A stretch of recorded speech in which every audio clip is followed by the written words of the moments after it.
des blessures, des cadavres, des têtes coupées, des créatures horribles. Elle n'est pas contente, la dame, quand tu regardes là.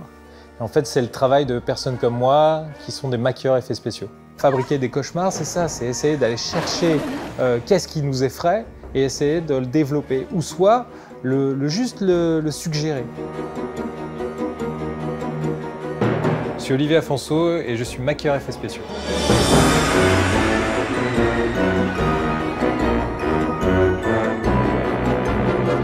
En fait, mon travail, c'est surtout de la transformation autour du corps. Ça peut être tout simplement de la fabrication de prothèses pour vieillir ou grossir quelqu'un, ça peut être des blessures, ça peut être des nez cassés, des gorges tranchées, des yeux arrachés. Mais ça peut être aussi la création de monstres, de fantômes, de zombies, de vampires. Des films qui catalysent tout ça, mais évidemment qu'il y en a plein. Il y a plein de films que j'adore, moi, qui ai grandi dans les années 80. Moi, j'adore The Thing de Carpenter. C'est vraiment avec un maquilleur qui s'appelle Rob Bottin, qui est, lui, pour le coup, c'est vraiment, il a fabriqué des cauchemars. Le premier Alien, le fait de pas beaucoup le voir, ça fait fantasmer. Pour moi, Dark Crystal, c'est ce qui réunit tout ce que j'aime, le cinéma, l'art, les marionnettes.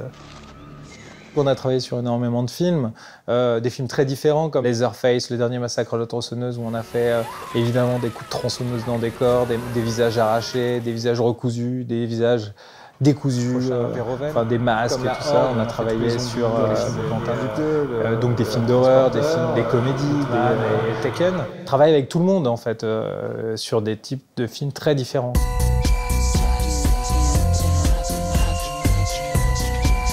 On finit d'emballer un cadavre brûlé, quoi. Voilà.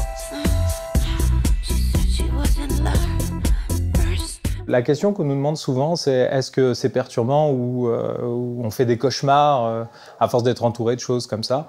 On n'y est pas confronté parce que nous, ce qu'on voit surtout, c'est le travail. On voit les silicones, on voit la sculpture qui essaye d'imiter le plus possible un réalisme, mais qui est un réalisme de cinéma. Parce que la réalité, souvent, on a des photos références de vrais accidentés ou de choses horribles. Et bien la vérité est souvent pas cinématographique. Donc nous, on essaye de rendre une vérité qui est une vérité cinéma. Donc c'est vrai que quand on voit tous les trucs autour de nous, ça ne nous dérange pas de manger à côté d'une sculpture de cadavre, etc. Parce que quelque part, on n'y voit pas un cadavre, on y voit une sculpture. Moi j'aime beaucoup utiliser les choses un peu sales, un peu répugnantes pour créer une peur. Oh! En plus, moi je mange pas de viande, t'imagines?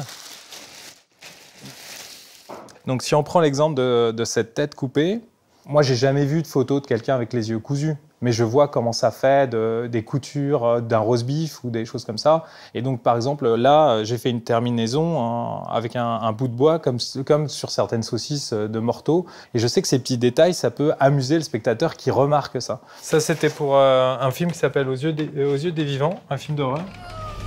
Et en fait, c'est une scène où à un moment, il y a un gars qui se fait couper la moitié du visage par une faux. Et on a fait un système à l'ancienne. Le visage est accroché. Et au moment où la peau part, on tirait sur le visage avec un système, avec un fil. On tirait, paf, et il y avait du sang qui sortait. Et comme c'est une vision qui est très rapide, ça donnait vraiment ce côté très violent. En plus, comme on s'y attend pas, c'est vraiment une image presque flash. Mais pour moi, le cinéma, ça reste que du cinéma. Même si ça fait flipper, c'est comme les trains fantômes. Ça te fait peur, ça te crée une émotion, mais derrière, tu te marres. Il y a un côté amusant de se faire peur. C'est-à-dire qu'on y est à fond, on y croit vraiment, et quand on y repense, on fait quoi? Qu'est-ce que je suis couillon? Et puis on replonge dedans. Donc ce côté jouissif de la peur, il est assez amusant, parce que quelque part, c'est pour rigoler.